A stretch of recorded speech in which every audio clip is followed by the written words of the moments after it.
Cuando el teléfono sonó a la 1 de la madrugada, mi primera reacción no fue miedo, fue coraje. Coraje contra ese aparato viejo que todavía insistía en funcionar, contra esas llamadas que siempre llegaban en el peor momento, coraje contra mí mismo por no haber podido dormir bien después de tantos años. Estaba acostado en la oscuridad, mirando el techo como lo hacía todas las noches, cuando el timbre estridente rompió el silencio del departamento.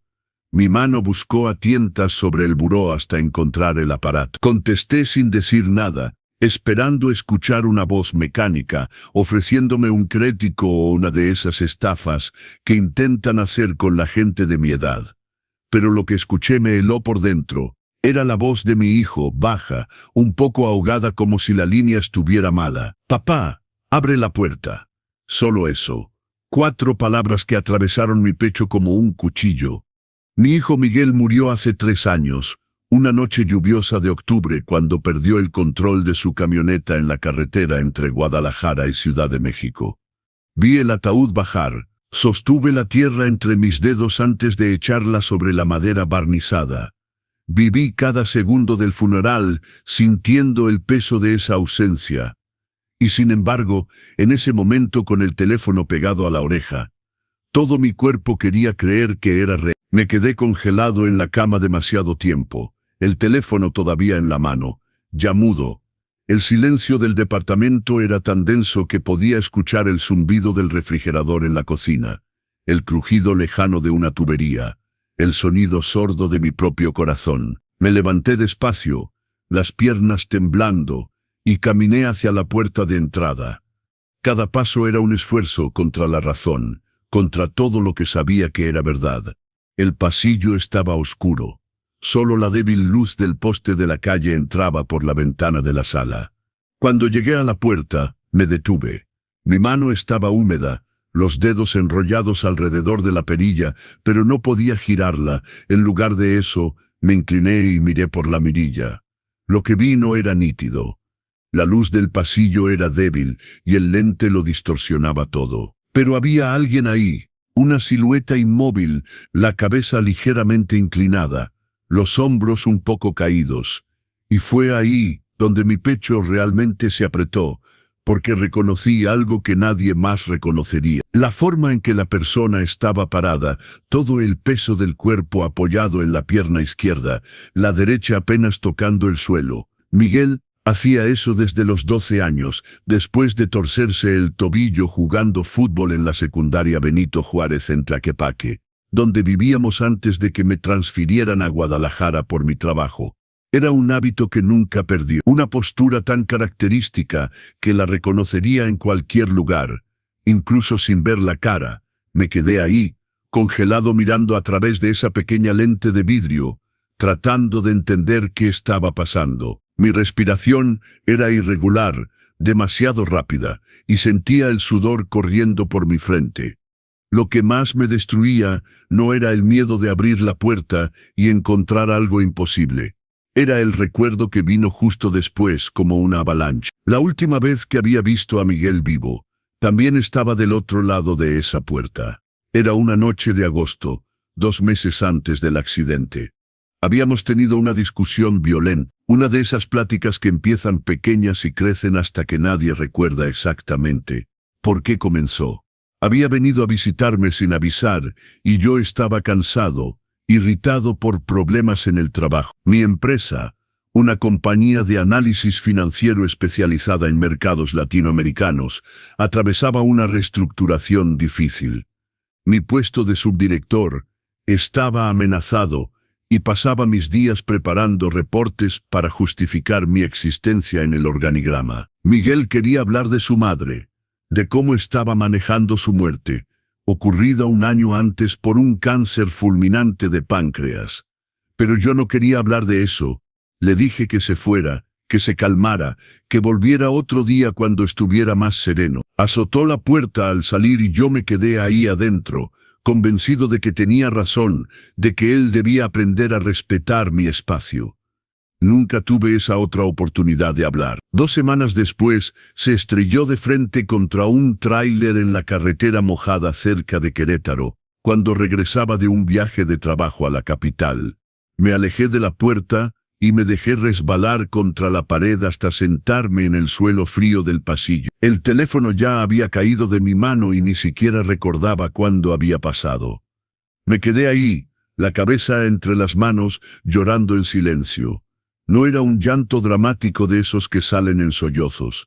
Era algo más profundo, un dolor que empezaba en el pecho y se esparcía por el resto del cuerpo como un veneno lento. ¿Cuánto tiempo me quedé así? No sabría decirlo. Pudieron ser minutos u horas. Solo sé que en algún momento me levanté, me limpié la cara con la manga de mi camisa y giré la llave en la cerradura. Mi mano temblaba tanto que me costó trabajo lograr abrir.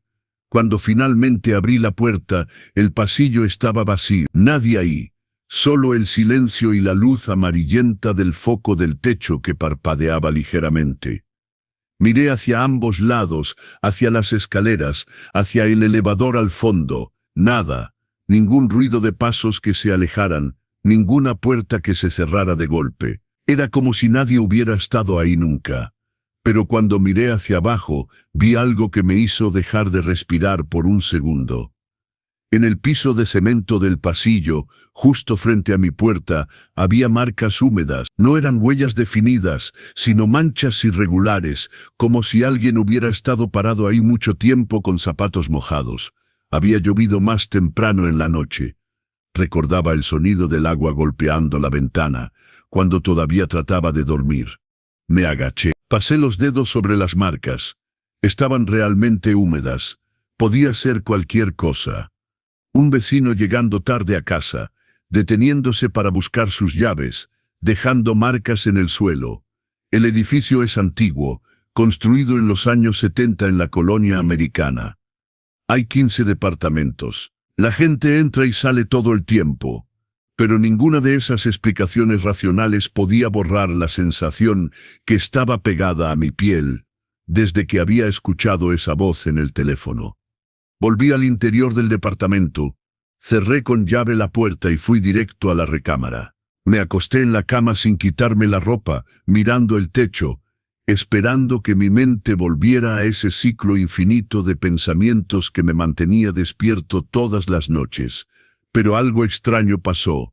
Por primera vez en 3 años, desde la muerte de Miguel, dormí. Dormí profundamente sin despertarme a la mitad de la noche, sin pesadillas, sin esa sensación de ahogarme en la culpa. Cuando abrí los ojos, ya era de mañana. El sol entraba por la ventana e iluminaba la recámara con una luz dorada que parecía imposible después de tantas noches oscuras. Me levanté confundido, mirando el reloj en la pared. 8:15 de la mañana. Había dormido 6 horas seguidas.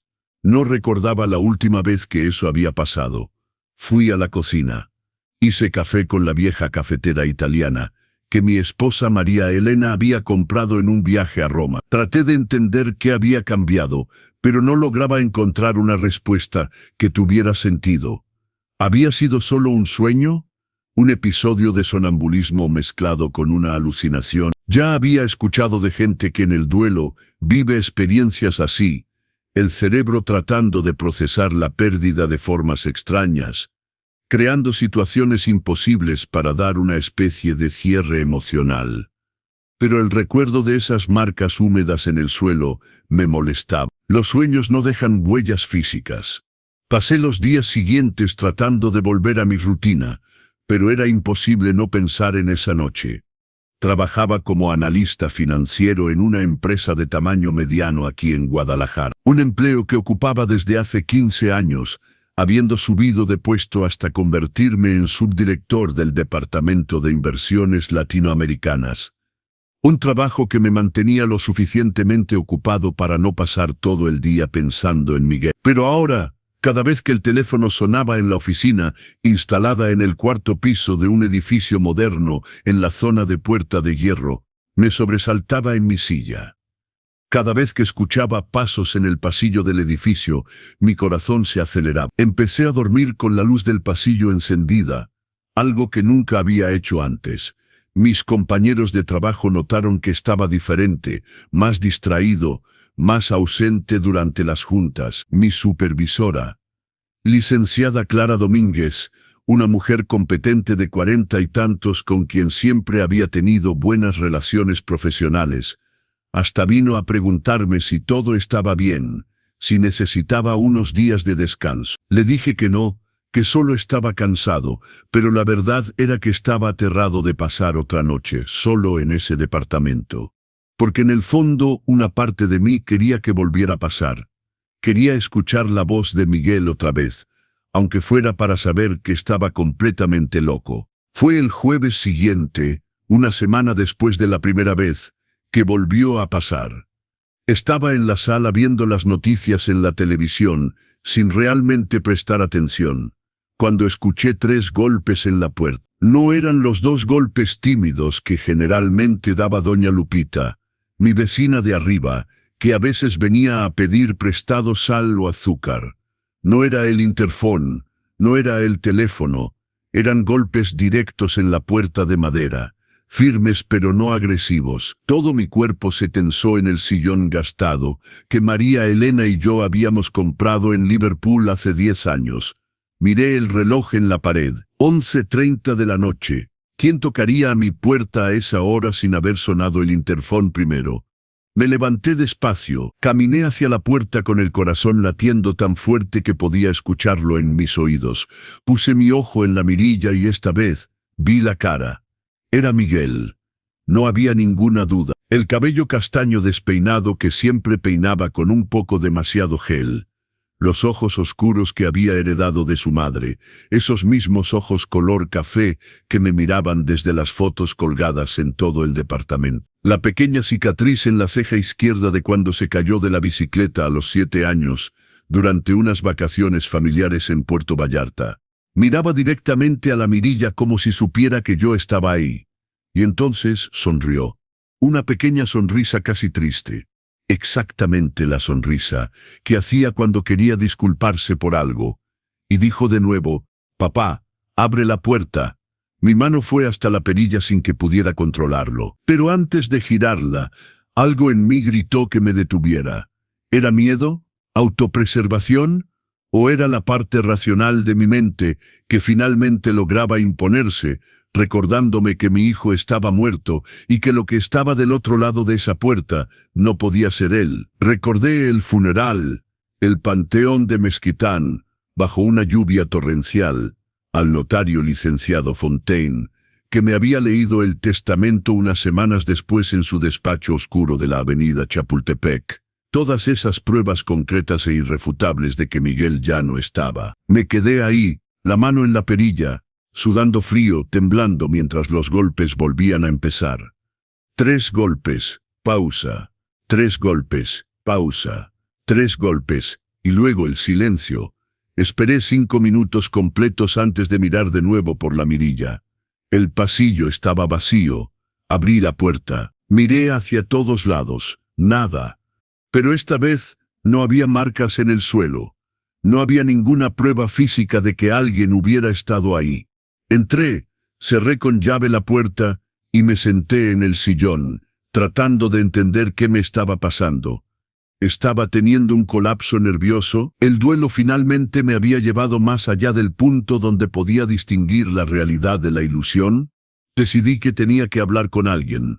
No podía seguir guardándome esto, porque estaba empezando a afectar mi salud mental de forma preocupante. Llamé a mi hermana Carmen, que vive en Monterrey con su esposo y sus 2 hijos. Ella siempre ha sido la persona más sensata de la familia, la que mantiene los pies en la tierra incluso cuando todo alrededor se derrumba. Cuando nuestros padres murieron en un accidente de carro hace 15 años, fue ella quien organizó el funeral, manejó la sucesión, apoyó a todos.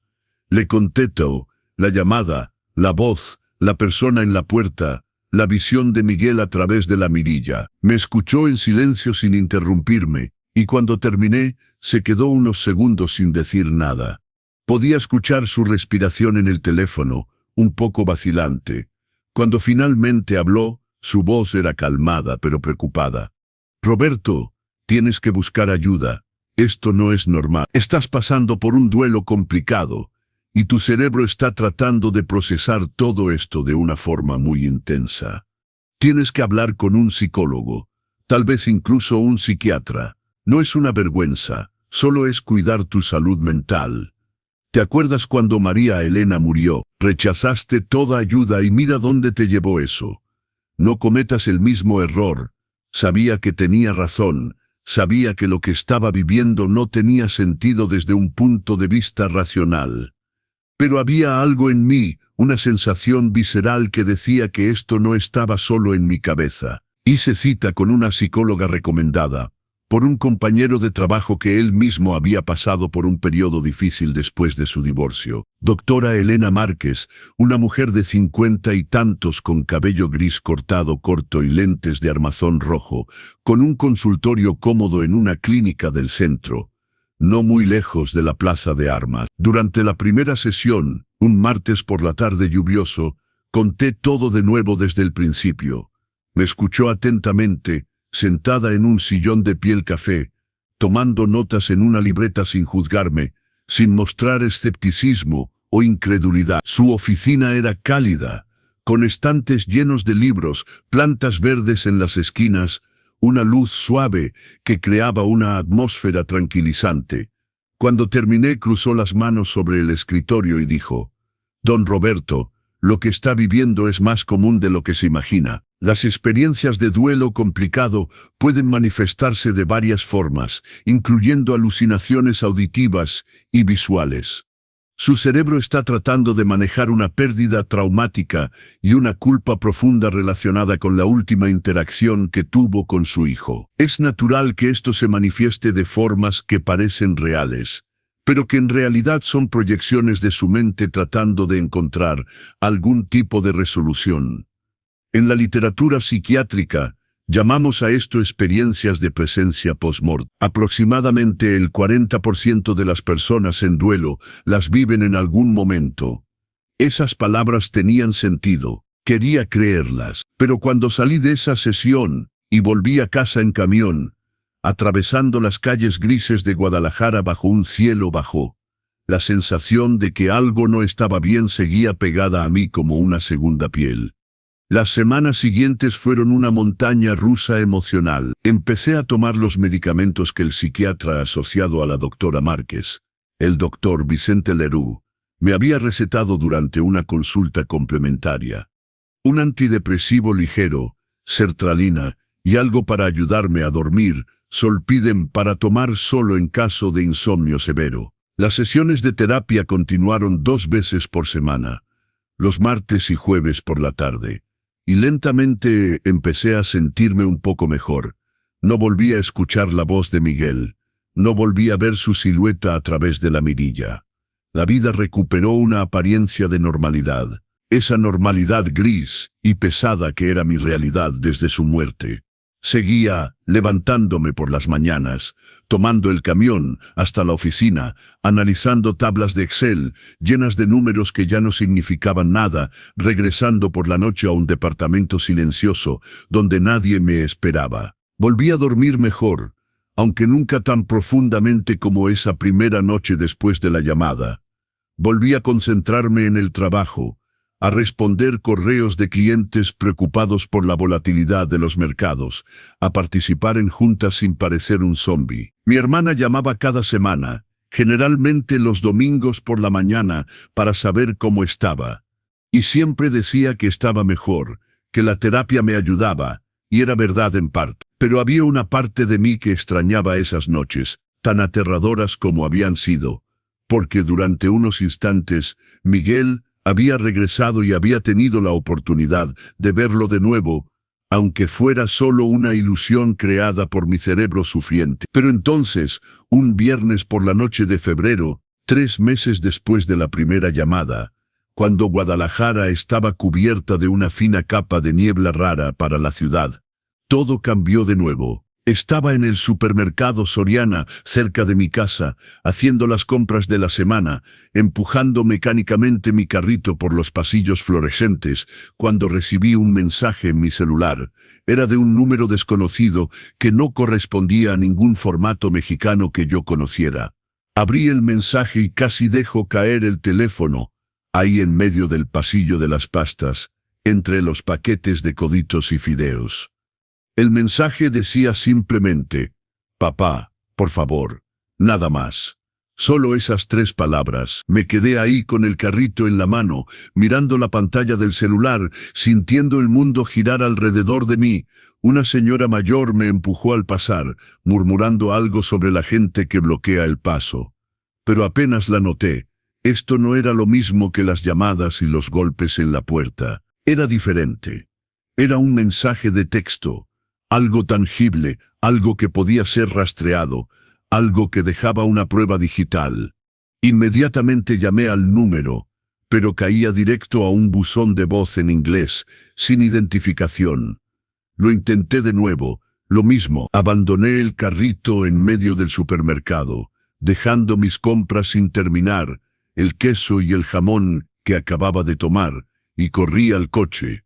Manejé hasta la casa en un estado casi automático, las manos apretadas en el volante de mi vieja Tsuru, la mente yendo en 1000 direcciones diferentes. Cuando llegué al edificio, subí las escaleras corriendo sin esperar el elevador que constantemente se descomponía. Y abrí la puerta con tanta prisa que casi dejo caer las llaves en el tapete. Entré al departamento y me detuve en medio de la sala, sin aliento, tratando de pensar. El mensaje todavía estaba ahí en la pantalla de mi celular.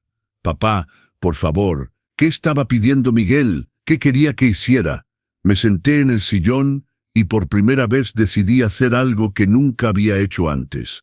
Respondí, escribí con dedos temblorosos: Miguel, si eres tú, dime qué necesitas. Papá está aquí, te escucho. Perdón por todo. Y lo envié. Me quedé mirando la pantalla, esperando los 3 puntitos que indican que alguien está escribiendo. Pero nada pasó. Esperé 5 minutos mirando la pantalla como un loco. 10 minutos. 15 minutos. Media hora. Nada. El silencio digital era ensordecedor. Tiré el celular en el sillón y me levanté, caminando de un lado a otro de la sala, tratando de controlar la frustración y confusión que subía en mí, como una marea. Había finalmente cruzado la línea de la cordura. Estaba tan desesperado por tener contacto con mi hijo, que estaba creando situaciones donde podía interactuar con una versión fantasma de él. Tomé el teléfono y llamé a Carmen. Contestó al tercer timbrazo, ya preocupada solo por el tono de mi voz que conocía tan bien. Carmelita, pasó de nuevo, pero esta vez fue diferente. Recibí un mensaje de texto en mi celular. Ella suspiró del otro lado de la línea, un largo suspiro cargado de preocupación. Roberto, tienes que mostrarle esto a tu psicóloga. Esto se está poniendo muy serio. ¿Quieres que vaya? Puedo estar ahí mañana en la mañana. Hice una cita de urgencia con la doctora Márquez al día siguiente. Un sábado por la mañana, cuando aceptó excepcionalmente recibirme fuera de sus horarios habituales. Le mostré el mensaje, expliqué todo lo que había pasado, mi voz quebrándose por momentos. Ella miró el celular con una expresión seria, ajustando sus lentes rojos, y dijo: Don Roberto, ha intentado descubrir a quién pertenece este número, contactar a la compañía telefónica, hacer una búsqueda en línea. Existen directorios inversos en Internet.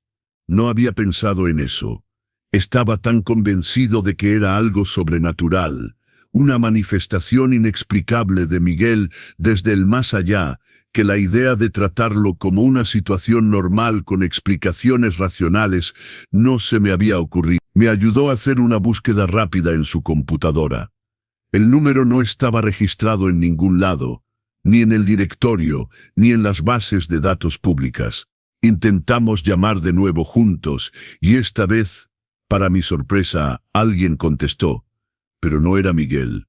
Era una voz femenina, joven, con un ligero acento que no lograba identificar, confundida. «Bueno, ¿quién habla?» Me quedé congelado, incapaz de hablar por unos segundos. «¿Con quién estoy hablando?» Finalmente pregunté, mi voz apenas audible. «Me envió un mensaje anoche.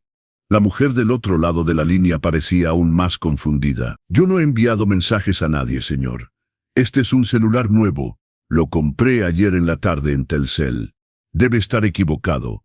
Tal vez el dueño anterior del número, y colgó antes de que pudiera decir algo más. Me quedé mirando a la doctora Márquez, completamente perdido, sintiendo mis últimas esperanzas derrumbarse. Entonces fue solo una coincidencia. Alguien marcó el número equivocado, y por casualidad envió un mensaje que sonaba exactamente a algo que mi hijo hubiera podido decir.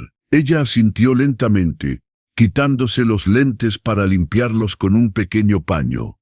Parecería que sí. A veces, don Roberto, el universo conspira de formas extrañas, o tal vez su cerebro, en su estado de vulnerabilidad, interpretó ese mensaje genérico de una forma que encajaba en la narrativa que está viviendo. El cerebro humano es extraordinariamente bueno para encontrar patrones y significados, incluso donde no los hay. Pero no podía aceptar esa explicación. Parecía demasiado simple, demasiado conveniente, demasiado racional para algo que me parecía tan profundamente irracional y personal. Regresé a casa esa tarde sintiéndome más confundido que nunca, caminando por las calles de Guadalajara, sin realmente ver a dónde iba, las manos en los bolsillos de mi chamarra, el cuello levantado contra el frío de febrero. Me senté en el sillón, mirando el celular sobre la mesita de centro, esperando que llegara otro mensaje. Pero nada pasó. La noche cayó progresivamente y me quedé ahí en la oscuridad de la sala, con solo la luz del poste de la calle entrando por la ventana, proyectando sombras extrañas en las paredes. Y fue en ese momento, en esa quietud absoluta donde podía escuchar el tic-tac del reloj en la cocina y el ruido lejano del tráfico en la avenida, que un recuerdo resurgió. Algo que había olvidado, o tal vez reprimido voluntariamente porque era demasiado doloroso. En la última conversación que había tenido con Miguel, antes de esa discusión final, que todavía me persigue por las noches, él me había hablado de un proyecto que estaba desarrollando para su empresa. Era ingeniero en sistemas especializado en inteligencia artificial y automatización. Trabajaba para una startup prometedora en el sector tecnológico en Ciudad de México. Me había hablado con ese entusiasmo que lo caracterizaba cuando hablaba de programación, de una aplicación que estaba creando, algo que enviaba mensajes automáticos a seres queridos en momentos específicos, como una forma de mantener conexiones incluso cuando la vida estaba cargada y no había tiempo de llamar. Había dicho en broma, con esa sonrisa de lado que hacía cuando tenía una idea, que consideraba genial. Imagínate, papá, si programara eso para enviarte mensajes en el futuro, como una cápsula del tiempo. Sería padre, ¿no? Recibirías mensajes míos durante años como si todavía estuviera ahí. Yo me había reído en ese momento, pensando que era solo una de esas ideas locas, una de esas cosas que él decía pero nunca haría realmente. Pero ¿y si realmente lo había hecho? ¿Y si antes de morir, sin saber que iba a morir, había programado algo para enviarme mensajes? La idea era absurda, pero al mismo tiempo tenía sentido de una forma retorcida y dolorosa. Miguel era perfectamente capaz de crear algo así. Era brillante con la tecnología, siempre manipulando códigos y servidores que yo no entendía, hablando de Python y JavaScript y APIs como si fuera un idioma extranjero fascinante. Pero ¿cómo podía verificar eso? No había dejado ninguna computadora. Su MacBook Pro se había destruido en el accidente, encontrado entre los escombros de la camioneta, la pantalla rota en 1000 pedazos. Todo lo que tenía valor tecnológico en su departamento de la Ciudad de México había sido vendido o donado después de su muerte, cuando tuve que vaciar su estudio de la Condesa en unas semanas dolorosas. Su exnovia, Marina Dávalos, una joven arquitecta con quien había salido durante 2 años antes de que terminaran en buenos términos, 6 meses antes de su muerte, había guardado algunas cosas. Cuando hablé con ella en el funeral, bajo su paraguas negro mientras la lluvia no dejaba de caer, había dicho que no guardaba nada profesional, solo algunas fotos y recuerdos personales. Un suéter que él había dejado en su casa, un libro que él le había regalado, Decidí intentar una última cosa, aunque pareciera loco. Llamé al mejor amigo de Miguel, Javier Rousseau, que también era ingeniero en sistemas y trabajaba con él en la misma startup de la capital, una compañía llamada Tecnova, especializada en automatización de procesos empresariales. Le expliqué todo, tratando de no sonar completamente loco, aunque sentía que mi voz temblaba y que mis palabras se atropellaban. Javier me escuchó en silencio, sin interrumpirme, y después de un largo momento donde solo escuchaba su respiración en el teléfono, dijo: «Tío Roberto, Miguel nunca me habló de nada parecido, pero usted sabe cómo era. Tenía varios proyectos personales que no compartía con nadie, ni siquiera conmigo, que era su mejor amigo. Le gustaba guardar sus secretitos, sus sorpresas. Es posible que haya hecho eso. Voy a ver si puedo acceder a un respaldo antiguo del servidor de la empresa. Ver si hay algo ahí. Puede tomar unos días, pero voy a investigar». Le agradecí con una gratitud que me sorprendió a mí mismo y colgué, sintiendo una mezcla extraña de esperanza y desesperación, como si caminara sobre una cuerda floja arriba de un abismo. Javier me llamó 3 días después, un martes por la noche, cuando regresaba del trabajo, agotado por un día de juntas interminables. Su voz era diferente, más baja, casi reverencial, como si hubiera descubierto algo sagrado. «Tío Roberto, encontré algo. No sé muy bien cómo explicarlo, pero hay un script corriendo en un servidor oscuro que Miguel mantenía. Un servidor personal que pagaba de su bolsillo, no el de la empresa. Es un programa de envío automatizado de mensajes. Hay una lista de números y fechas específicas. Su número está ahí, el primero de la lista de hecho. El primer mensaje estaba programado para hace exactamente 3 meses y el segundo para la noche en que usted lo recibió. Hay 4 más programados para los próximos 2 años, uno cada 6 meses aproximadamente». Sentí que mi corazón se detenía por un segundo y luego volvía a arrancar latiendo a toda velocidad. Tuve que sentarme en una banca en la calle porque mis piernas ya no me sostenían. «¿Qué dicen los mensajes?», pregunté, apenas pudiendo respirar. Mi voz apenas un susurro. Javier vaciló antes de responder y escuché el cliqueteo de un teclado del otro lado de la línea. No puedo ver el contenido exacto sin romper la encriptación, y eso tomaría tiempo y habilidades que realmente no tengo. Miguel usaba un nivel de encriptación militar para esto. No sé por qué, pero puedo ver los metadatos. El primer mensaje fue enviado desde un número temporal que ya no existe. El segundo también. Los próximos van a seguir el mismo patrón, números virtuales que se autodestruyen después del envío. Es un sistema realmente sofisticado. Colgué el teléfono y me quedé sentado ahí en esa banca fría en una calle de Guadalajara, en el silencio de la noche cayendo, tratando de procesar lo que acababa de descubrir. Miguel realmente lo había hecho. Antes de morir, sin saber que iba a morir, había creado un sistema para enviarme mensajes desde el más allá. No era nada sobrenatural. Era tecnología. Era su amor traducido en líneas de código. Era su forma de seguir presente incluso después de partir. Pero entonces, ¿cómo explicar las otras cosas? Los golpes en la puerta, la visión de él a través de la mirilla, la llamada telefónica inicial.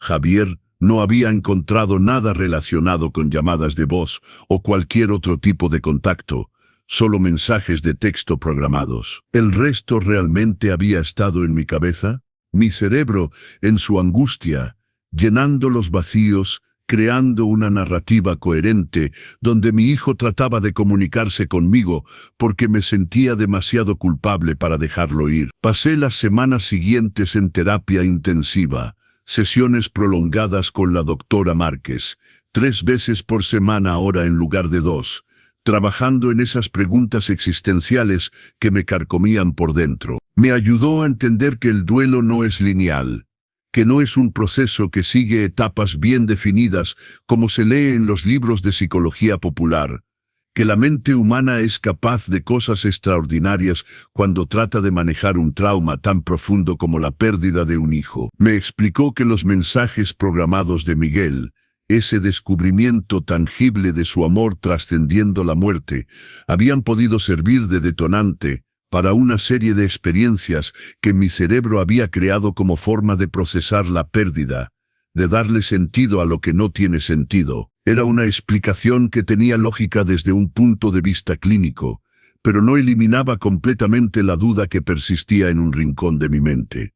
El día del tercer mensaje programado llegó. Javier me había advertido que sería el martes siguiente, alrededor de las 2 de la tarde, según los metadatos que había podido extraer. Pedí el día libre, pretextando una cita médica importante ante la licenciada Clara, que no hizo preguntas, viendo probablemente en mi cara que necesitaba ese tiempo. Pasé todo el día nervioso, incapaz de hacer algo productivo, dando vueltas por el departamento, mirando el reloj cada 5 minutos. Cuando el celular finalmente emitió un pitido con la notificación del mensaje, exactamente a las 2:03 de la tarde, estaba en la sala, sentado en el sillón, el celular ya en mi mano, mirando la pantalla como si mi vida dependiera de ello. Abrí el mensaje con las manos temblando, el corazón latiendo tan fuerte que sentía que iba a salirse de mi pecho.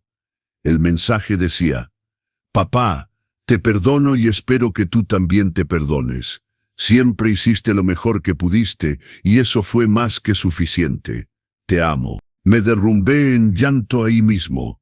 Lágrimas que no había derramado desde el funeral. Lágrimas que venían de un lugar tan profundo en mí que ni siquiera sabía que existía.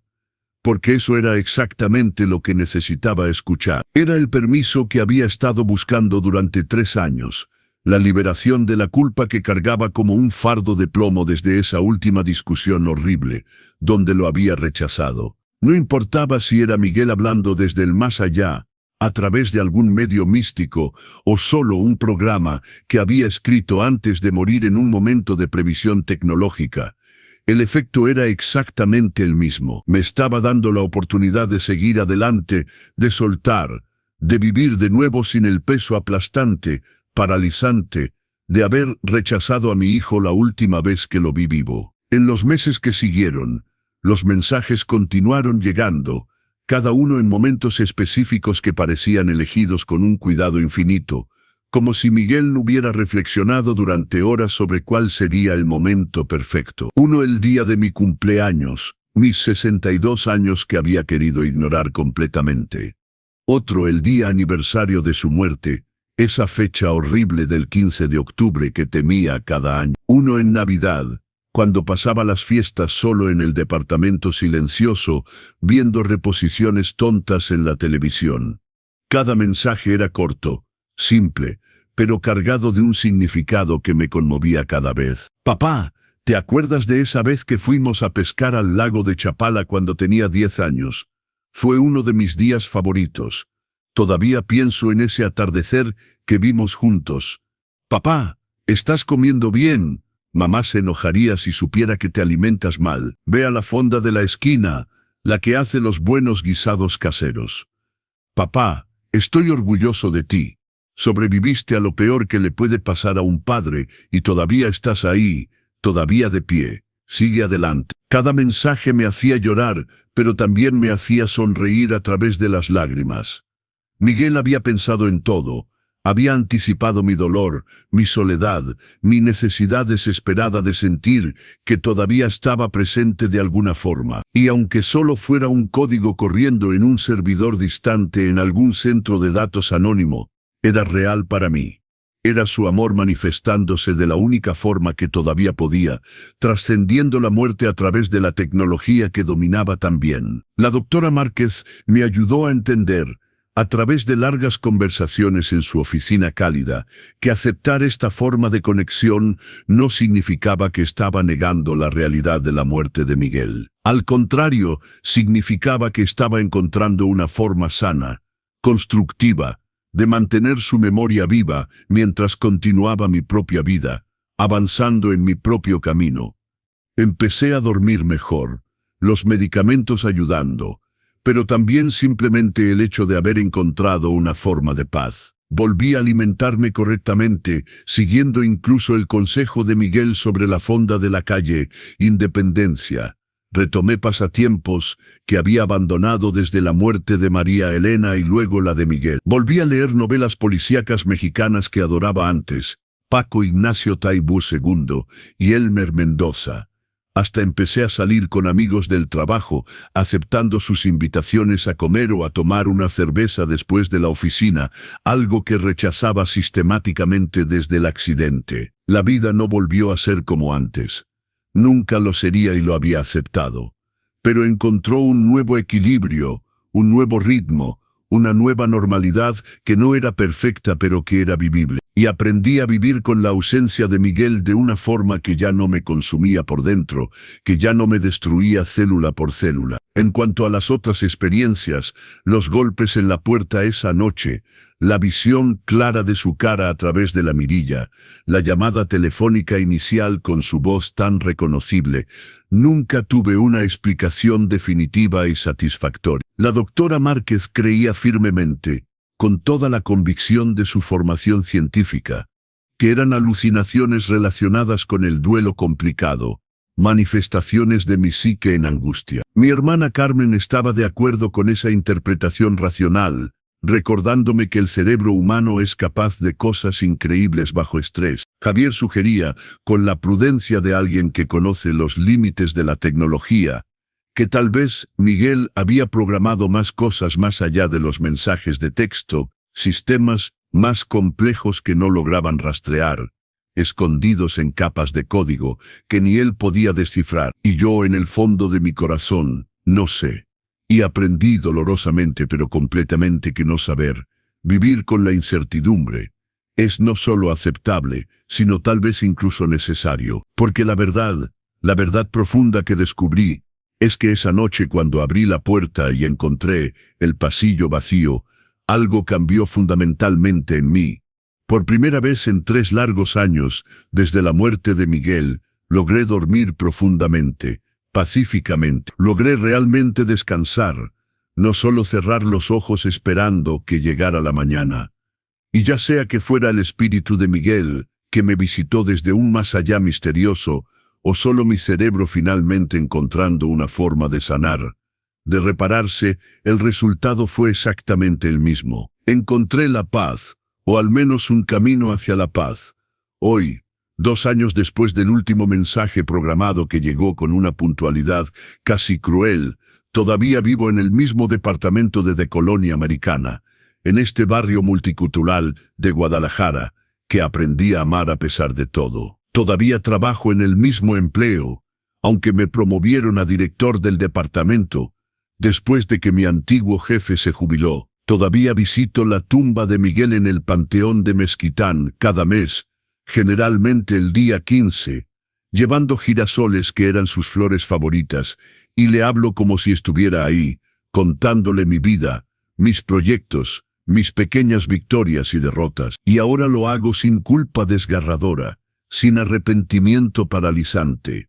Lo hago como una forma de honrar su memoria, de celebrar quién fue, no como una ona de castigarme eternamente por no haber sido el padre perfecto que hubiera querido ser. Aprendí a través del dolor y la terapia y los mensajes de Miguel que ser padre no significa nunca cometer errores. Significa hacerlo mejor con las herramientas que uno tiene, con el conocimiento que uno posee, y cuando uno se equivoca, tener el valor de aprender y seguir adelante en lugar de petrificarse en la culpa. Miguel lo entendió. Me perdonó antes de que yo pudiera empezar a perdonarme a mí mismo. Y esa fue la lección más grande que me enseñó incluso después de partir, incluso a través de líneas de código escritas en un momento de previsión o intuición. A veces en momentos de debilidad o de nostalgia particularmente fuerte, todavía miro el celular esperando otro mensaje, sabiendo racionalmente que no vendrá, pero esperando de todas formas irracionalmente. Sé que no vendrá. Javier me lo confirmó después de finalmente lograr acceder al script completo. El programa terminó hace 2 años, el último mensaje enviado exactamente como estaba planeado, y luego nada, el servidor entrando en modo de suspensión automática. Pero la sensación de conexión permanece fuerte y real, porque entendí algo fundamental. El amor no necesita tecnología para existir, para persistir. No necesita mensajes programados o llamadas fantasma o golpes misteriosos en la puerta en medio de la noche. El amor existe simplemente en nuestros corazones, en nuestras memorias, en la forma en que elegimos vivir nuestras vidas honrando a quienes hemos perdido. Y mientras yo esté vivo, llevando los recuerdos de Miguel como un tesoro precioso, él también estará vivo de cierta forma. No de la forma que hubiera querido, no de la forma que había imaginado o planeado en mis sueños de padre, pero de una forma que es real y verdadera y finalmente suficiente. Empecé a participar en un grupo de apoyo para padres que han perdido hijos. Un grupo que se reúne todos los jueves por la noche en un salón parroquial cerca del templo expiatorio. Era una sugerencia insistente de la doctora Márquez y al principio resistí con toda la fuerza de mi ser. La idea de sentarme en un salón con extraños y compartir el dolor más profundo, más íntimo que jamás había sentido en mi vida parecía no solo imposible sino casi obsceno. Pero cuando finalmente fui, empujado por Carmen, que había amenazado con venir ella misma a buscarme, descubrí algo profundamente sorprendente. No estaba solo en mi dolor, había otros padres ahí. Una docena de personas sentadas en círculo en sillas incómodas, cada uno cargando su propia versión del peso que conocía tan íntimamente. Una madre, doña Francisca, que había perdido a su hija de 19 años en un accidente de moto en el periférico. Un padre, don Miguel, cuyo hijo de 16 se había suicidado después de sufrir bullying en la prepa. Una pareja, los señores López, que habían perdido gemelos de 3 años en un incendio doméstico causado por un cortocircuito. Cada historia era única, desgarradora a su manera, pero el dolor subyacente era universal, reconocible, y por primera vez desde la muerte de Miguel, sentí que podía hablar abiertamente, honestamente, de lo que sentía sin miedo de ser juzgado o incomprendido o peor, compadecido de forma condescendiente. Fue en ese grupo, durante mi tercera reunión, que conocí a Guadalupe Aranda. Había perdido a su hijo menor, Lucas, hace 5 años, ahogado durante unas vacaciones familiares en Manzanillo, arrastrado por una corriente traicionera mientras todos pensaban que nadaba con seguridad.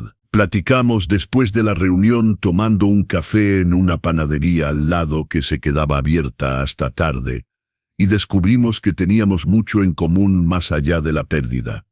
No solo el duelo imposible de un hijo, sino la forma en que lo manejábamos, nuestras estrategias de supervivencia, el peso aplastante de la culpa irracional, pero inevitable, la sensación persistente de que deberíamos haber hecho algo diferente, aunque racionalmente sabemos que no es cierto. La dificultad casi insuperable de seguir adelante, cuando una parte de nosotros quería quedarse atrapada eternamente en ese momento de dolor, porque era la única conexión, el único vínculo que todavía teníamos con nuestros hijos desaparecidos. Guadalupe, una mujer de 40 y tantos con cabello rubio cortado en capas y ojos azules que llevaban la misma tristeza que los míos, me contó que ella también había tenido experiencias extrañas, inexplicables, en los primeros años después de la muerte de Lucas. Veía su cara en las multitudes, en las calles de Guadalajara, reconociendo su silueta entre desconocidos. Escuchaba su risa en lugares públicos, volteándose bruscamente para no encontrar a nadie. Una vez juró, la mano en el corazón, haber sentido su mano tocando su hombro mientras cocinaba en su cocina. Una sensación tan real que se había volteado gritando su nombre. Nunca supe si era real o si era mi mente jugándome trucos crueles. Dijo esa noche, moviendo su café mecánicamente, mirando la taza como si contuviera respuestas. Pero al final, después de meses de terapia y cuestionamiento, decidí que no importaba saberlo. Lo que realmente importaba es que esas experiencias me habían ayudado a procesar la pérdida de una forma que nada más hubiera podido. Me dieron el tiempo, el espacio emocional necesario para aceptar progresivamente que se había ido y no regresaría nunca. Esa conversación cambió algo fundamental en mí, movió algo que había estado atascado demasiado tiempo. Me di cuenta de que estaba tan obsesionado buscando una explicación racional, científica, para lo que había pasado esas noches extrañas, que estaba perdiendo de vista el verdadero propósito, la verdadera función de esas experiencias en mi proceso de sanación. Me habían dado exactamente lo que necesitaba en el momento preciso en que más desesperadamente lo necesitaba. Un sentimiento profundo de conexión con Miguel, una oportunidad inesperada de despedirme de una forma que no había tenido en el hospital donde murió antes de mi llegada. Una oportunidad rara y preciosa de perdonar y ser perdonado, de cerrar lo que había quedado abierto e infectado. Y tal vez en el gran esquema cósmico de las cosas, el origen exacto de esas experiencias, ya fueran sobrenaturales o neurológicas, era menos importante que el impacto profundo y duradero que habían tenido en mi capacidad de continuar viviendo. Empecé a frecuentar el grupo regularmente, nunca faltando un jueves por la noche, y Guadalupe y yo nos volvimos amigos cercanos, luego confidentes. No era romance, al menos no al principio, no en los primeros meses. Era solo dos personas heridas, marcadas de por vida, que entendían el dolor de la otra de una forma que nadie más, ni con la mejor voluntad del mundo, podía realmente entender. Empezamos a vernos fuera de las reuniones del grupo, caminatas por el Parque Agua Azul, caminando en silencio a veces, o hablando de todo y de nada, comidas los domingos en pequeños restaurantes que ninguno de los dos hubiera frecuentado solo. Visitas a las tumbas de nuestros hijos, a veces juntos para apoyarnos mutuamente, a veces separados cuando uno de nosotros necesitaba intimidad. Me presentó a su hijo mayor, Felipe, un joven de 25 años inteligente y sensible, que trataba valientemente de reconstruir su vida después de haber perdido a su hermano menor adorado. Le hablé de mi hermana Carmen, de Javier, que seguía vigilando los proyectos digitales de Miguel como un guardián fiel, de los mensajes programados que habían cambiado mi vida. Guadalupe no lo encontró extraño ni loco. Simplemente dijo: es hermoso. Es el amor encontrando un camino. Un día de primavera, casi un año después de nuestro encuentro en ese grupo de apoyo que nos había salvado a ambos de cierta forma, Guadalupe me hizo una pregunta que nadie más se había atrevido a hacer. Estábamos sentados en una banca a la orilla del lago en el Parque Agua Azul, observando los patos deslizarse graciosamente sobre el agua, familias felices alrededor de nosotros. Se volteó hacia mí y dijo con esa dulzura que la caracterizaba: Roberto, ¿alguna vez pensaste que tal vez Miguel programó esos mensajes, no solo para ti y para tu bienestar, sino para él mismo también, como una forma de asegurarse de que incluso después de irse, incluso después de su muerte, que podía pasar en cualquier momento a cualquiera, seguiría cuidándote, seguiría siendo tu hijo? La pregunta me tomó completamente por sorpresa, me golpeó con una fuerza inesperada. Nunca había pensado desde ese ángulo. Siempre había asumido automáticamente que los mensajes eran sobre mí, sobre mi culpa devoradora, sobre mi proceso de duelo laborioso. Pero ¿y si también eran, tal vez incluso principalmente, sobre Miguel, sobre su amor inquebrantable por mí, sobre su deseo profundo, casi instintivo, de asegurarse de que estaría bien, de que sobreviviría incluso sin él? Creo que sí, respondí lentamente.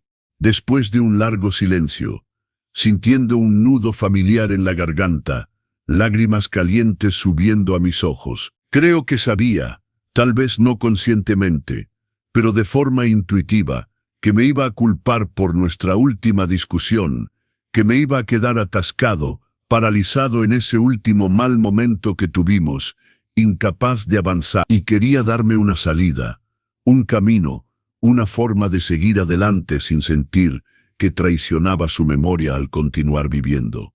Esa conversación abrió algo en mí que había estado cerrado, bajo llave durante demasiado tiempo. Empecé a ver los mensajes de Miguel, ese regalo tecnológico póstumo, no como una curiosidad o un recordatorio doloroso de lo que había perdido, sino como un regalo extraordinario, un acto final de amor incondicional, de un hijo que entendía a su padre mejor de lo que el padre se entendía a sí mismo, que había anticipado su dolor y había encontrado una forma, a través de la tecnología que dominaba también, de aliviarlo. Y con esa nueva comprensión, esa perspectiva radicalmente diferente, vino una nueva forma de paz. No la ausencia completa de dolor, porque el dolor de perder un hijo nunca desaparece realmente, nunca completamente, sino su aceptación. La comprensión profunda de que el dolor era parte integral del amor, y que mientras amara a Miguel con todo mi corazón, una parte de mí siempre sentiría su ausencia como una amputación invisible. Pero estaba bien, era aceptable, porque significaba que nuestra relación había sido real, profunda, significativa, que nuestro amor padre e hijo había sido auténtico y que nada, absolutamente nada, ni siquiera la muerte con toda su brutalidad final, podía borrar eso completamente. Guadalupe y yo empezamos a salir juntos oficialmente 6 meses después de esa conversación reveladora en el parque, después de meses de baile vacilante alrededor de sentimientos que crecían a pesar de nosotros. No fue planeado, no fue dramático con una gran declaración. Simplemente pasó naturalmente, orgánicamente, como si fuera la cosa más obvia y necesaria del mundo. Nuestros hijos habían muerto, se habían ido para siempre, pero nosotros todavía estábamos vivos, respirando, nuestros corazones todavía latiendo, y merecíamos vivir plenamente, no solo sobrevivir. Merecíamos momentos de felicidad auténtica, de conexión humana, de esperanza para el futuro. Al principio sentí una culpa terrible, casi paralizante, como si ser feliz con otra persona, reír de nuevo, desear de nuevo, fuera una traición imperdonable a la memoria de Miguel y de María Elena. Pero entonces recordé algo que Miguel me había dicho hace años, cuando su madre María Elena murió de cáncer y yo estaba demasiado devastado para funcionar normalmente.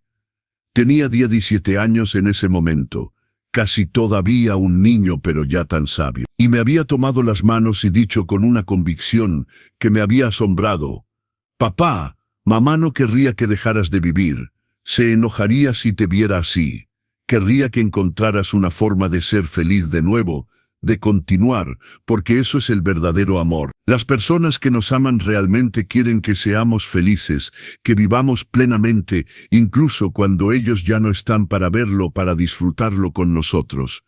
Tenía razón entonces y tenía razón ahora, su sabiduría resonando a través de los años. Me mudé a un nuevo departamento al año siguiente, en el barrio más tranquilo de Chapalita, con sus calles arboladas y sus casas antiguas, no porque quisiera borrar a Miguel de mi vida o olvidar nuestros recuerdos, sino porque necesitaba un espacio que no estuviera tan saturado de recuerdos dolorosos, donde cada esquina no me recordara un momento de mi vida con él. Guadalupe me ayudó con la mudanza, y juntos transportamos con un cuidado infinito todas las fotos en sus marcos, todos los objetos que habían pertenecido a Miguel y que consideraba sagrados, todos los pequeños pedazos tangibles de la vida que habíamos construido juntos durante 25 años. Instalé un rincón especial en el nuevo departamento, casi como un pequeño altar laico, un estante en la pared, con fotos de él a diferentes edades, desde ese bebé cachetón que había sostenido en mis brazos, la primera vez con un terror maravillado, hasta el hombre que se había convertido, inteligente y apasionado y tan vivo. También coloqué ahí algunos de sus objetos favoritos, el primer celular que había tenido, un viejo Nokia, indestructible, el trofeo de plástico dorado que había recibido en una competencia de programación en la prepa, la taza de café desgastada con un chiste de geek, que usaba religiosamente todas las mañanas, un libro de ciencia ficción, arrugado y con las esquinas dobladas que había leído al menos 10 veces. Era mi santuario personal, mi lugar de recogimiento, un espacio sagrado donde podía ir cuando sentía particularmente su ausencia, cuando necesitaba conectarme con él de forma tangible, sentir su presencia de alguna manera. Los mensajes programados terminaron definitivamente. El último llegó con una puntualidad casi cruel, exactamente cuando Javier había predicho. Pero descubrí otras formas más activas y creativas de mantener a Miguel vivo en mi corazón y en el mundo. Empecé a escribir sobre él, a poner en papel todos esos recuerdos que arriesgaban desvanecerse con el tiempo. Nada complejo o pretenciosamente literario. Solo recuerdos simples pero preciosos, anécdotas que capturaban quién realmente era. Esa vez memorable cuando fuimos a acampar a la Sierra de Manantlán y tuvo mucho miedo de la oscuridad. Así que pasamos toda la noche contando historias bajo las estrellas, inventando constelaciones absurdas. El día extraordinario cuando obtuvo su licencia de conducir al primer intento y estaba tan emocionado, tan orgulloso, que manejó durante 3 horas sin destino preciso, solo por el placer inmenso de estar al volante, de ser libre. La primera vez hilarante y estresante que me presentó a una novia, esa Marina que se convertiría en su gran amor, y estaba tan nervioso que su mano temblaba y derramó vino tinto sobre el mantel blanco inmaculado que María Elena había sacado para la ocasión. Pequeños momentos insignificantes, que puestos juntos como piezas de rompecabezas, formaban el mosaico complejo y hermoso de quién era, de quién había sido. Guadalupe empezó a hacer exactamente lo mismo con Lucas, escribiendo en un diario que guardaba preciosamente, y a veces intercambiábamos nuestras historias, riendo y llorando al mismo tiempo, honrando a nuestros hijos de la única forma que podíamos ahora, que ya no estaban físicamente, a través de la memoria viva, a través de las palabras que los hacían revivir, a través del amor que nunca realmente había muerto, solo se había transformado. Y si me preguntaran ahora después de todo este tiempo, después de todo este camino recorrido, si creo realmente que mi hijo me visitó esa noche, si creo que era auténticamente, verdaderamente él del otro lado de esa puerta, les diría la absoluta verdad sin pretensiones. No sé, y aprendí dolorosamente pero completamente que no saber, con certeza, vivir en esa zona gris de incertidumbre, es no solo aceptable, sino tal vez incluso necesario para continuar viviendo.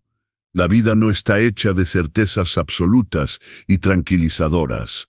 Está hecha de momentos frágiles, de conexiones efímeras, de pequeños actos de amor que trascienden incluso la muerte con toda su finalidad.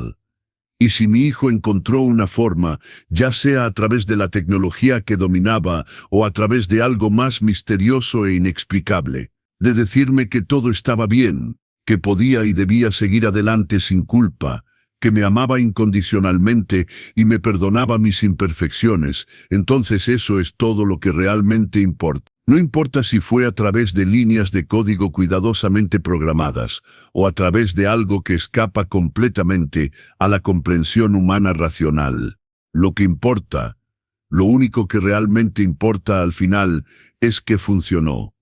Me salvó, y estoy aquí hoy, todavía vivo, todavía respirando el aire de este mundo, todavía capaz de amar y ser amado, tratando siempre de ser la mejor versión de mí mismo que puedo ser. Para mí mismo primero, para la memoria sagrada de Miguel, para Guadalupe, que eligió compartir su vida conmigo, y para todos esos momentos preciosos que todavía me esperan en el futuro. Los momentos que sé en mi corazón que Miguel querría que viviera plenamente, intensamente, con alegría, con gratitud, con un amor que nunca muere realmente. No sé si escuché a mi hijo esa noche, o si mi cerebro destrozado finalmente encontró una forma de decir lo que mi boca nunca pudo expresar.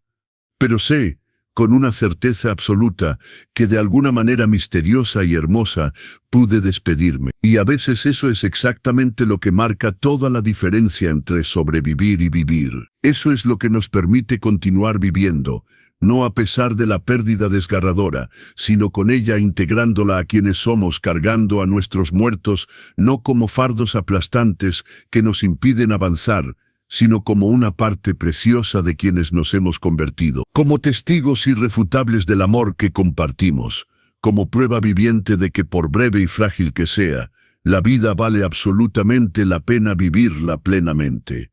Y el amor, El verdadero amor incondicional nunca muere realmente, nunca completamente. Simplemente se transforma, encuentra nuevas formas, nuevos caminos y continúa para siempre. El grupo de apoyo se convirtió en una parte fundamental de mi sanación. Cada jueves por la noche nos reuníamos en ese salón parroquial cerca del templo expiatorio. Un círculo de almas rotas tratando de encontrar sentido en lo que no lo tiene. Cada historia era diferente, pero el dolor era el mismo. El peso insoportable de enterrar a un hijo, de vivir cuando ellos ya no están, de despertar cada mañana sabiendo que nunca volverán.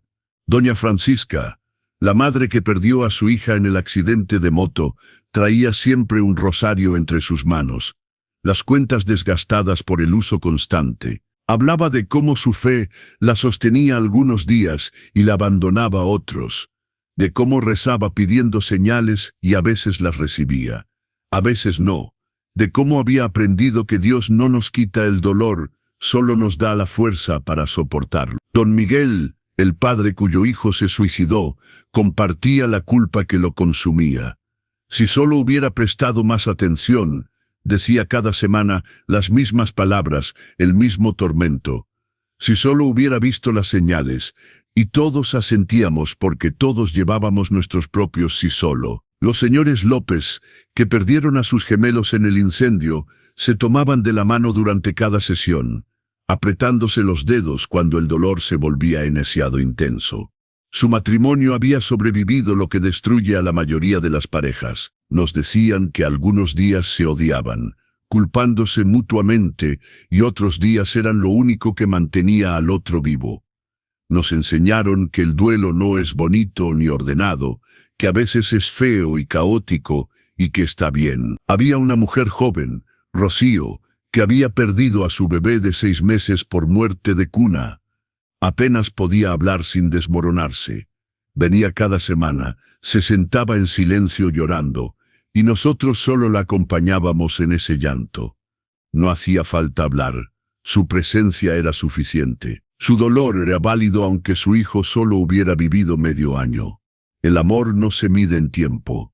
Un señor mayor, don Ernesto, había perdido a su hijo adulto de 40 años por un ataque al corazón. La gente me dice que al menos vivió una vida plena, nos contaba con amargura, como si eso hiciera que doliera menos.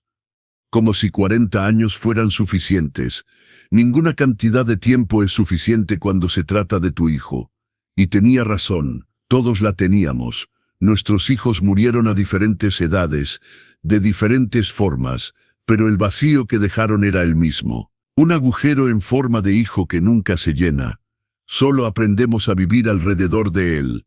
Guadalupe compartió en una de las sesiones su experiencia de sentir la mano de Lucas en su hombro. El grupo se quedó en silencio, y luego doña Francisca dijo que ella también había sentido la presencia de su hija. Don Miguel admitió haber escuchado la voz de su hijo en sueños, tan clara que despertaba gritando su nombre. Nos dimos cuenta de que éramos más los que habíamos vivido experiencias inexplicables de los que no, y en ese espacio seguro, sin juicio, pudimos hablar de ello sin miedo a que nos llamaran locos, porque tal vez no estábamos locos. Tal vez el amor realmente trasciende la muerte de formas que la ciencia todavía no puede explicar.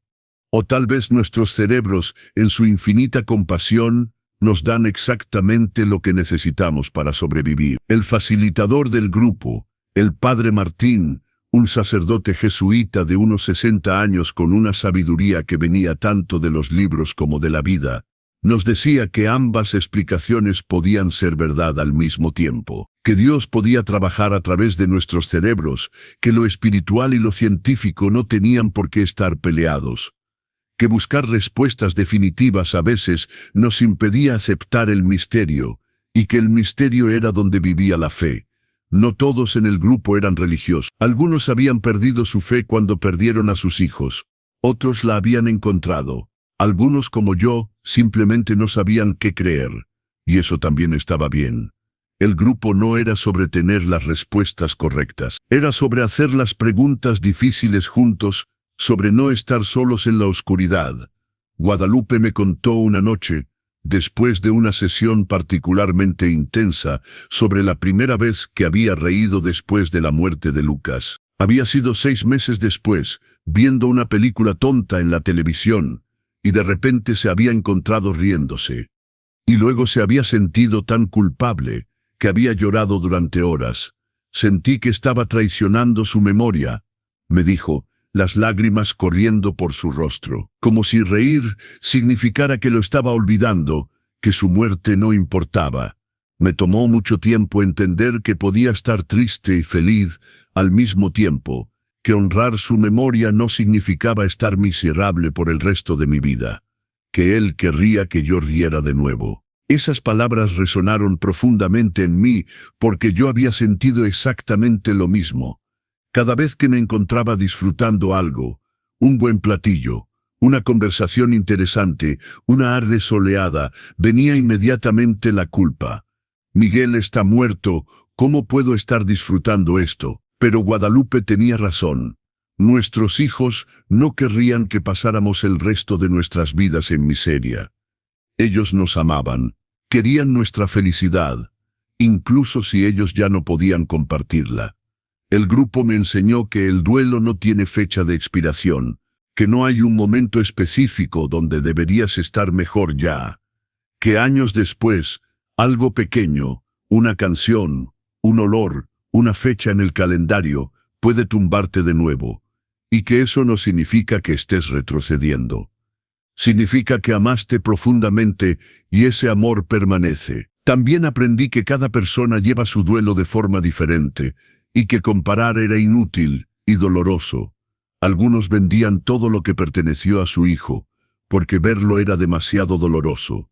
Otros, como yo, conservaban cada pequeño objeto como tesoros sagrados. Algunos visitaban la tumba todos los días. Otros no podían soportar ir. Ninguna forma era correcta o incorrecta. Solo era la forma en que cada uno sobrevivía. Rocío eventualmente pudo hablar. Nos contó sobre las noches que pasaba en el cuarto del bebé, meciéndose en la silla donde solía amamantarlo, con su cobijita en los brazos. Su esposo le había rogado que cerrara ese cuarto, que lo convirtieran en otra cosa, pero ella no podía, no todavía.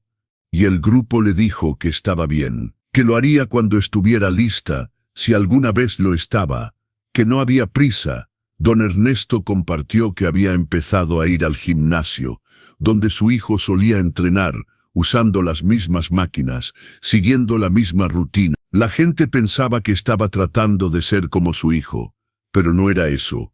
Era solo una forma de sentirse cerca de él, de caminar donde él había caminado, de tocar lo que él había tocado. Una peregrinación diaria a los lugares donde su hijo había estado vivo. Los señores López crearon una fundación en nombre de sus gemelos, trabajando por la seguridad contra incendios en hogares de bajos recursos. Canalizaron su dolor en ayudar a otros, en asegurarse de que ninguna otra familia pasara por lo que ellos pasaron. No porque eso trajera a sus hijos de vuelta, sino porque necesitaban que sus muertes significaran algo, que no fueran solo una tragedia sin sentido. Cada uno encontró su forma de seguir adelante. No superar, porque nunca superas la muerte de un hijo, pero sí encontrar una forma de coexistir con el dolor, de integrarlo en tu vida en lugar de dejar que te paralice completamente. Yo encontré la mía en escribir los recuerdos de Miguel, en el nuevo departamento que se sentía como un nuevo comienzo, en la relación con Guadalupe, que me enseñó que podía amar de nuevo sin olvidar, que el corazón humano tiene una capacidad infinita, tanto para el dolor como para el amor. También encontré sanación en ayudar a otros en el grupo. Cuando llegaban nuevos miembros, destrozados en las primeras semanas o meses de su pérdida, podía decirles con honestidad, sé que no lo crees ahora, pero va a doler menos. No va a dejar de doler, pero va a doler menos, y vas a volver a respirar. Y vas a volver a vivir. Y lo decía porque era verdad, porque yo era la prueba viviente de ello. 3 años atrás, en esa noche cuando sonó el teléfono a la 1 de la madrugada, yo era un hombre roto, apenas funcionando, ahogándose en culpa y dolor. Y ahora, aunque el dolor seguía ahí, Aunque la ausencia de Miguel era una constante en mi vida, yo estaba viviendo. No solo sobreviviendo, sino realmente viviendo. Tenía una relación amorosa con Guadalupe. Tenía una rutina que incluía cosas que disfrutaba. Había vuelto a leer, a caminar por el parque, a tomar café con amigos. Había días donde reía genuinamente. Había momentos donde pasaban horas sin que pensara en Miguel. Y aunque eso me había aterrado al principio, ahora entendía que era saludable, que él no necesitaba estar en cada pensamiento para seguir siendo importante, que estaba en mi corazón, siempre, y eso era suficiente. El padre Martín nos recordaba en cada sesión que sanar no significa olvidar, que podíamos llevar a nuestros hijos con nosotros mientras avanzábamos, que no teníamos que elegir entre honrar su memoria y vivir nuestras vidas, que podíamos hacer ambas cosas. Sus hijos, decía, viven en ustedes, en sus valores, en sus recuerdos, en las formas en que los cambiaron. Cada vez que son amables con un extraño, cada vez que perdonan, cada vez que aman, ellos están ahí. La muerte termina una vida, no una relación. La relación continúa, solo que de forma diferente. Esas palabras se quedaron conmigo. La relación continúa. Miguel seguía siendo mi hijo, yo seguía siendo su padre. La muerte había cambiado los términos de nuestra relación, pero no la había terminado. Podía seguir queriéndolo, seguir orgullosísimo de él, seguir aprendiendo de él incluso en su ausencia. Los mensajes programados habían sido su forma de asegurarse de que la relación continuara, de que incluso después de partir, seguiría siendo mi hijo, seguiría cuidándome, seguiría enseñándome. Me había enseñado sobre el perdón, sobre soltar la culpa, sobre seguir viviendo. Me había enseñado que el amor verdadero quiere lo mejor para el otro, incluso cuando ese mejor significa dejarlos ir. Y ahora, años después, cuando alguien nuevo llega al grupo, temblando, llorando, preguntando cómo van a sobrevivir esto, puedo sentarme a su lado, tomar su mano y decirles, no sé cómo, pero lo harás. No porque seas fuerte, sino porque no tienes otra opción. Y un día, tal vez años después, te darás cuenta de que no solo sobreviviste, sino que volviste a vivir. Y tu hijo querría eso para ti, porque eso es lo que Miguel quería para mí. Lo dejó claro en cada mensaje programado. No quería que pasara el resto de mi vida castigándome por una pelea estúpida, por no haber sido perfecto. Quería que viviera, quería que fuera feliz, quería que recordara todos los buenos momentos, no solo ese último malo. Quería que me perdonara a mí mismo de la forma en que él ya me había perdonado. Guadalupe y yo nos casamos en una ceremonia pequeña, íntima, 2 años después de conocernos. No fue una boda tradicional con vestido blanco y gran recepción. Fue una ceremonia sencilla en una capilla pequeña, solo nosotros, nuestras familias inmediatas y los miembros de nuestro grupo de apoyo. El padre Martín ofició. En nuestros votos hablamos de Miguel y de Lucas, no como ausencias, sino como presencias. Dijimos que nos habíamos encontrado a través de ellos, que ellos nos habían llevado el uno al otro en su partida. Que este nuevo amor no borraba el anterior, sino que existía junto a él. Que nuestros corazones tenían espacio infinito, tanto para los que se habían ido como para los que seguían aquí. Carmen vino desde Monterrey con su familia. Lloró durante toda la ceremonia, lágrimas de tristeza y alegría mezclada. Me dijo después, Miguel estaría tan feliz de verte feliz de nuevo. María Elena también. Los dos te amaban demasiado como para querer que pasaras el resto de tu vida solo y triste. Felipe, el hijo de Guadalupe, me llamó papá por primera vez durante la recepción. No para reemplazar a su padre biológico que había muerto hace años de un infarto, sino como una forma de incluirme en su familia. Me di cuenta de que podía ser una figura paterna para él sin traicionar la memoria de Miguel. Que el amor no es un recurso limitado, que dar amor a uno no significa quitárselo a otro. Javier vino desde Ciudad de México.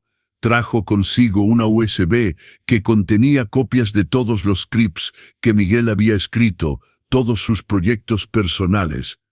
Pensé que querrías tenerlos, dijo. No entiendo la mitad de lo que hay aquí, pero era importante para él, así que debe ser importante para ti. Esa noche, después de la boda, me senté con esa USB, conectándola a mi laptop, viendo carpetas y carpetas de código que no comprendía. Pero no necesitaba entenderlo, solo necesitaba saber que estaba ahí, que esta era la mente de mi hijo, su creatividad, su pasión, preservada en unos y ceros. Otra forma en que seguía vivo, encontré la carpeta de los mensajes. Javier finalmente había logrado descifrarla completamente. Leí todos los mensajes que nunca se enviaron porque el programa había terminado antes. Mensajes para mi cumpleaños número 65, 70, 75. Mensajes para el aniversario número 10, 15, 20 de su muerte. Miguel había planeado estar presente, de alguna forma, durante el resto de mi vida. Había imaginado un futuro donde yo envejecería sin él, y había tratado de asegurarse de que en ese futuro yo sabría que seguía siendo amado, que él seguía cuidándome incluso desde la muerte. Uno de los mensajes no enviados decía: «Papá, si estás leyendo esto significa que lograste acceder al código. Bien hecho». O tal vez, Fejed te ayudó. De cualquier forma, quiero que sepas que programé estos mensajes porque te conozco. Sé que cuando yo no esté, te vas a culpar, vas a pensar que pudiste hacer algo diferente. Pero no pudiste. La vida pasa, los accidentes pasan, y nada de eso es tu culpa. Fuiste el mejor papá que pude haber pedido. Me enseñaste todo lo importante. Y si algo me pasa, necesito que sigas viviendo. Por ti, por mamá, por mí. Vive la vida que yo ya no puedo vivir. Esa es la única forma en que realmente puedes honrarme. Lloré leyendo eso. Lloré por mi hijo que había sido tan sabio, tan considerado, tan lleno de amor, que había programado su propio consuelo póstumo. Lloré por todo el tiempo que habíamos perdido juntos. Lloré por la relación que nunca tendríamos, los nietos que nunca conocería, las conversaciones que nunca tendríamos. Pero también lloré de gratitud, porque había tenido 25 años con él. 25 años de risas y peleas, de enseñarle a andar en bici y verlo graduarse de la universidad, de abrazos y te quiero papá, y miradas de complicidad. 25 años que nadie podía quitarme, que siempre serían míos. Guadalupe me encontró ahí, frente a la laptop, con la cara empapada de lágrimas. No dijo nada. Solo se sentó a mi lado, puso su cabeza en mi hombro, y me dejó llorar, porque ella entendía. Ella sabía que incluso en la felicidad, el dolor estaría ahí, que podía estar feliz por nuestro matrimonio y triste por la ausencia de Miguel al mismo tiempo. Que los humanos tenemos esa capacidad increíble de sentir emociones contradictorias simultáneamente. Hoy, 5 años después de esa primera llamada a la 1 de la madrugada, vivo en Chapalita con Guadalupe. Tenemos una vida tranquila, simple, llena de pequeñas alegrías. Desayunamos juntos cada mañana. Salimos a caminar por las tardes. Visitamos a nuestras familias los fines de semana. Seguimos yendo al grupo de apoyo los jueves, ahora como veteranos, ayudando a los nuevos. Todavía trabajo, aunque ahora en un puesto más alto con menos estrés. La empresa me ofreció el retiro anticipado, pero lo rechacé. Necesito la estructura, el propósito. Miguel trabajó hasta el último día de su vida, haciendo lo que amaba. Yo quiero hacer lo mismo. Visito su tumba el día 15 de cada mes. Llevo girasoles frescos, limpio la lápida, me siento en el pasto a su lado. Le cuento sobre mi vida, sobre Guadalupe, sobre Felipe, sobre el trabajo. Le digo que lo extraño, le digo que lo amo, y siento de alguna forma inexplicable que me escucha. A veces Guadalupe viene conmigo, a veces voy solo. A veces llevo a Felipe, que nunca conoció a Miguel pero ha escuchado tantas historias, que siente que lo conoce. Le contamos sobre ese primo que nunca tuvo, ese hermano mayor que el destino le negó. Escribí un libro de memorias sobre Miguel. no para publicar, solo para la familia. Cada historia que recordaba, cada anécdota, cada momento precioso, lo puse en papel. Le di copias a Carmen, a Javier, a Marina que se casó y tiene hijos ahora. Quiero que las próximas generaciones sepan quién fue Miguel, que no se pierda en el tiempo, que su vida significó algo. Felipe lee ese libro a veces. Me hace preguntas. ¿En serio tío Miguel hizo eso? ¿De verdad era tan chistoso? Y me encanta poder decir que sí, que era así de increíble, que era real, que existió, que importó. Doné la computadora de Miguel, esa USB con todos sus proyectos, a su antigua universidad. Crearon una beca en su nombre para estudiantes de ingeniería en sistemas de escasos recursos. Cada año, un joven talentoso puede estudiar gracias a Miguel. Es otra forma en que su vida continúa teniendo impacto, tocando vidas que nunca conoció. La primera vez que conocí al becario, un muchacho de 18 años de un pueblo pequeño de Jalisco, me recordó tanto a Miguel, que casi no pude hablar. La misma pasión por la tecnología, el mismo brillo en los ojos al hablar de código. Le conté sobre Miguel, sobre los mensajes programados. Se quedó asombrado.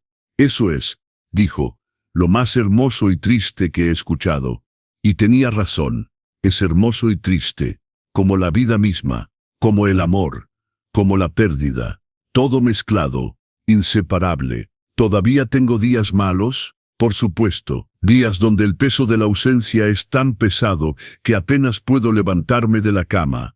Días donde veo a un joven de la edad que Miguel tendría ahora y me duele el pecho. Días donde encuentro algo suyo, una foto olvidada, una nota vieja, y me derrumbo. Pero también tengo días buenos, días donde puedo recordar sin llorar, días donde las memorias me hacen sonreír en lugar de hacerme sentir dolor, días donde estoy tan presente en mi vida actual, que casi olvido el dolor, y cuando recuerdo, me sorprendo de cuán lejos he llegado. Guadalupe me dice que Miguel me cambió 2 veces.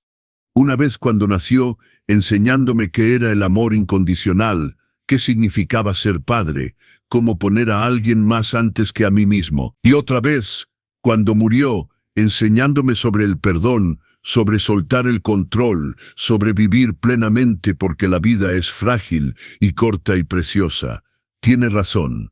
Soy quien soy por él. Las partes buenas y las partes rotas, las lecciones que aprendí en vida y las que aprendí en su muerte. Todo es parte de ser su padre.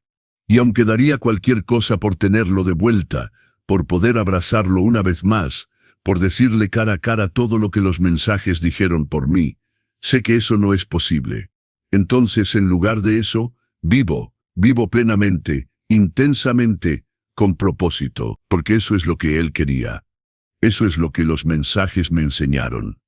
Que el amor verdadero no retiene, libera. Que honrar a alguien no significa quedarse atrapado en el pasado, sino llevarlos contigo hacia el futuro. A veces, en momentos tranquilos, cierro los ojos y puedo casi sentirlo, no de forma sobrenatural o mística, sino en mi corazón. Puedo sentir su amor, su perdón, su deseo de que sea feliz, y me permito serlo, me permito reír sin culpa, me permito amar de nuevo, me permito vivir, porque eso es lo que hacemos con el duelo. No lo superamos, porque nunca realmente superamos la pérdida de alguien tan profundamente amado. Pero aprendemos a llevarlo, como una mochila pesada que al principio parece imposible de cargar, pero con el tiempo nos fortalecemos. Nuestras espaldas se ajustan. Encontramos mejores formas de distribuir el peso. Y eventualmente, aunque la mochila nunca se va, se vuelve parte de nosotros. Dejamos de notar su peso todo el tiempo. El duelo se vuelve como un viejo compañero. Todavía está ahí, en los cumpleaños y aniversarios, en las canciones y los olores familiares. Pero también hay espacio para la alegría, para el amor, para la vida. Las dos cosas pueden coexistir. Deben coexistir. Si pudiera hablarle a alguien que está pasando por lo que yo pasé, a alguien que acaba de perder a un hijo y siente que nunca volverá a respirar normal, les diría esto: lo que sientes ahora, ese dolor insoportable, Esa sensación de que tu vida terminó junto con la de tu hijo es real y válido. No dejes que nadie te apure en tu duelo. No hay un tiempo correcto para sanar. Tómate todo el tiempo que necesites, pero también quiero decirte que vas a sobrevivir esto. No porque seas fuerte, aunque lo seas más de lo que crees, sino porque así funciona el ser humano. Seguimos, un día a la vez, un momento a la vez. Y eventualmente, esos momentos se convierten en horas, luego días, luego semanas donde el dolor no es constante. No significa que los olvidaste, no significa que dejaste de amarlos. Significa que estás sanando, y eso está bien. Eso es lo que ellos querrían para ti. Ningún padre quiere que su hijo sufra, y tu hijo, donde sea que esté, no quiere que tú sufras eternamente. Busca ayuda. Terapia, grupos de apoyo, amigos que escuchen. No lo cargues solo. El duelo compartido es más llevadero. Y cuando te sientas listo, cuando algo dentro de ti diga que es tiempo, permítete vivir de nuevo. Permítete momentos de alegría sin culpa. Permítete amar de nuevo, reír de nuevo, soñar de nuevo. Tu hijo vive en ti, en cada valor que te enseñaron, en cada forma en que te cambiaron, en cada momento hermoso que compartieron. Mientras los recuerdes, mientras los ames, nunca realmente se han ido. La muerte termina una vida, pero no termina una relación. Esa relación continúa, evoluciona, pero nunca muere. Y un día, tal vez años después, te darás cuenta de algo hermoso.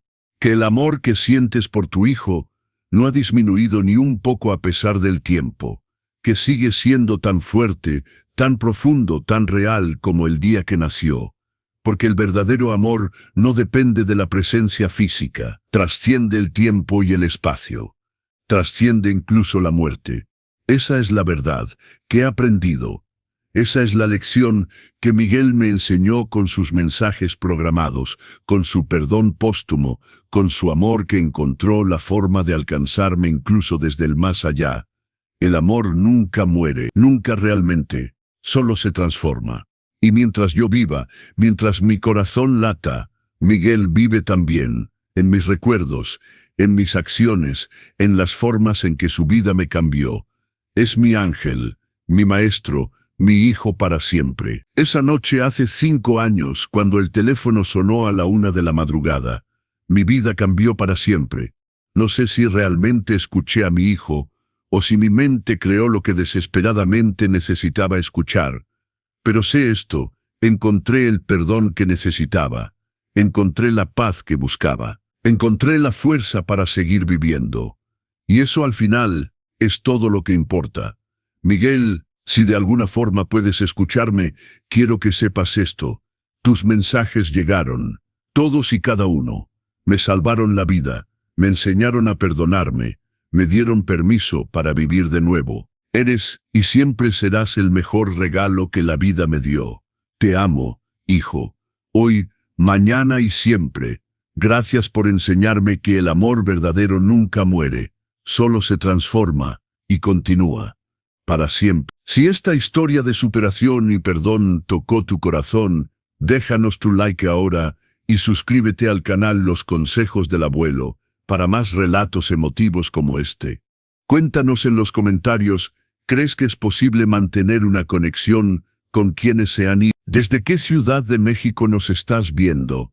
Y recuerda, nunca es demasiado tarde para perdonarte, para soltar la culpa y seguir adelante. El amor que sentimos por quienes hemos perdido nunca muere, solo se transforma. La verdadera familia es la que nos ama, incluso cuando ya no estamos físicamente presentes. Un fuerte abrazo y nos vemos en la próxima historia.